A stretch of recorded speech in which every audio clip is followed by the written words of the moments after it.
Hello hello hello नमस्कार नमस्कार नमस्कार म पिक्कल बनाउन गइरहेको छु है प्रन पिक्कल यो सामग्रीहरू छन् है प्रन पिक्कल बनाउन गइरहेको छु प्रन पिक्कल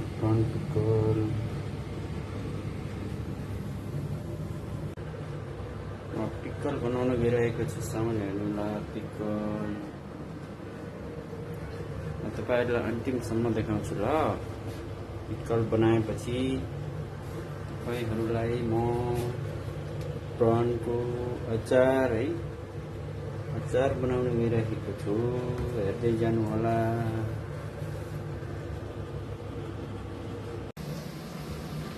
नमस्कार नमस्कार मेरो रेसिपी हेर्नुस् है माछाको अचार बनाउनको लागि मैले यहाँ सामान यो हो करी पत्ता, यो हो गरम मसला बनाउनको लागि, यो हो पिस्नको लागि है यसलाई चाहिँ छुट्टै फ्राई गर्नुपर्छ। अदुवा खुर्सानी यो चाहिँ माछा है एकदम फ्राई गरेको छु। यो चाहिँ लसुन यसलाई पनि फ्राई गर्ने यहाँ पाक्दै छ देख्नुभयो एकदम पाकिरहेको छ है हेर्नुहोस् है मेरो अचार तपाईहरुलाई म अन्तिमसम्म देखाउँछु हेर्दै राख्नु होला। मेरो अचारको रेसिपी सामानहरु के चाहिन्छन् हेर्नु होला तपाईहरुलाई म अन्तिमसम्म देखाउँछु है हेर्दै जानु होला।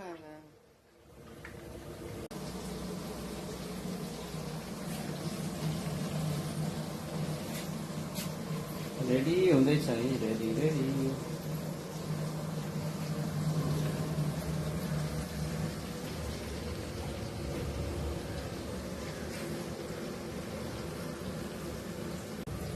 हेर्नुहोस् है अब रेडी लास्ट हुन लागेको छ यता खुर्सानी पाक्दैछ यता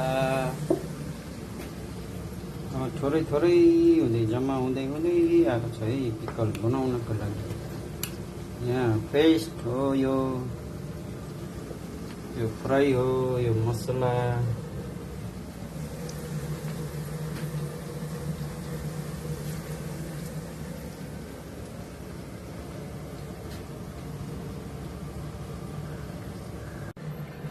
फाइनली मेरो अचार रेडी भयो माछाको अचार है माछाको अचार फाइनली नेपाल जाने अचार है नेपाल जाने अचार हो हेर्नु त अहिले यहाँ तेल राख्दैछु यसलाई भुटेर तेल अलग्गै तताएर राख्नुपर्छ यसलाई डुबाउनुपर्छ तेलले धेरै त डुबाउने हैन ठिक्क यति छ पुग्छ यति त अचार कस्तो भयो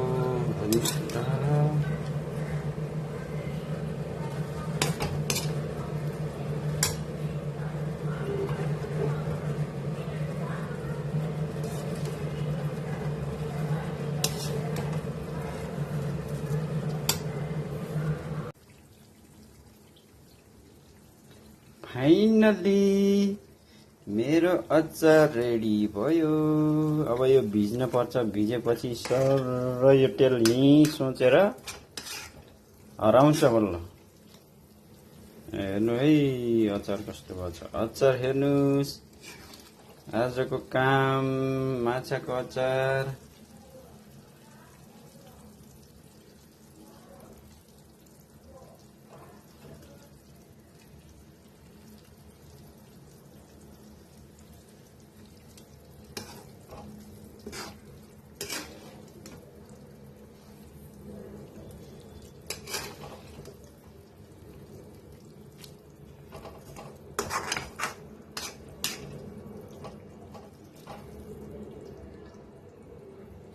कस्तो लाग्यो अचार अचार बनाएर सकियो बल्ल बिहानमा त कसैको टक्क 1:30 भयो है घडी पनि हेर्न सक्नुहुन्छ 35 भइसकेछ।